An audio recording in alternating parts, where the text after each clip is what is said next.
Hello and welcome back to Too Lazy to Read, where we read the heavy so you don't have to develop mysterious back pain from holding the book.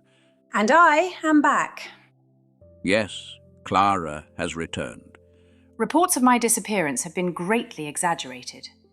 Last episode I was left alone with Mohammed Sharur, Quranic legal theory, and several concepts that required a small engineering license to understand. I was out sick. Allegedly. Oh, come now, Nigel. Fine. Clara was out sick, though I still maintain there was a non-zero chance she was on a secret mission to read Twilight and call it field research. I would never call Twilight field research. Recreational suffering, then. That's better. But she is back now, safely restored to the chair, the microphone, and the sacred duty of stopping me from turning every book into a courtroom with better lighting. A public service, really. So welcome back, Clara. Thank you, Nigel. It is good to be back at Too Lazy to Read, the place where we read the books that are either massive, baffling, spiritually overconfident, or tiny little grenades that fit in your coat pocket. And today we have one of the little grenades. Feeling is the Secret, by Neville Goddard. A very small book with absolutely gigantic confidence. Yes, this is one of those books that could be used as a bookmark, and yet behaves as if it has personally discovered the engine room of reality. Which, to be fair, is exactly what Neville thinks he has done. It is. And before we get into his actual ideas, this edition also gives us a long companion essay by Mitch Horowitz, plus a timeline of Neville's life. So we are not just doing the original mini-manual, we are doing the full little ecosystem around it. Which helps because Neville's own text is short, direct, mystical, biblical, and very much of the opinion that if you do not understand him immediately, the problem is not Neville. Absolutely. He writes like a man who has already finished the argument in his own head and would now like you to kindly catch up. He even opens with that lovely old line about there being no end to making books, and another saying that if you want to master an art, read one Shaw book many times instead of reading loads and confusing yourself. Which is a bold message to put inside a book. It is a bit like opening a restaurant by saying, frankly, one meal is enough. Do stop ordering. Still, the point is clear.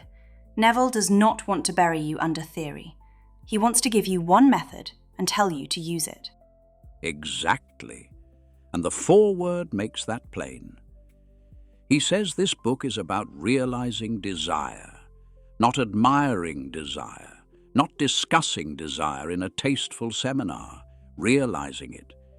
He says he could have padded the book with arguments and testimonials, but he thinks that would miss the point. He doesn't want you persuaded by debate, he wants you persuaded by results.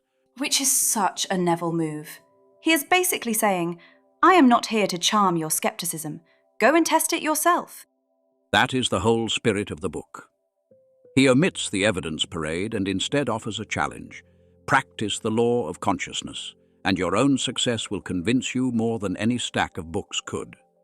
So right away the mood is not, please consider this theory. It is, here is the method. Go and see whether your life changes. And with Neville, the method stands on one enormous claim. Consciousness is the only reality. Which is not his way of saying thoughts matter a bit. He means something much stronger than modern motivational fluff. He means the visible world is the objectified form of consciousness. The outside world is not the solid original and your inner life the little commentary. For Neville, the inside is the cause and the outside is the effect. Yes, that is the first proper chapter, Law and its Operation, and it gives us the whole skeleton of his worldview. He says consciousness is both the cause and substance of the world. Then he splits consciousness into two aspects for the sake of explanation, the conscious and the subconscious. And here we get one of the book's most famous distinctions. The conscious mind is personal, selective, and choosing.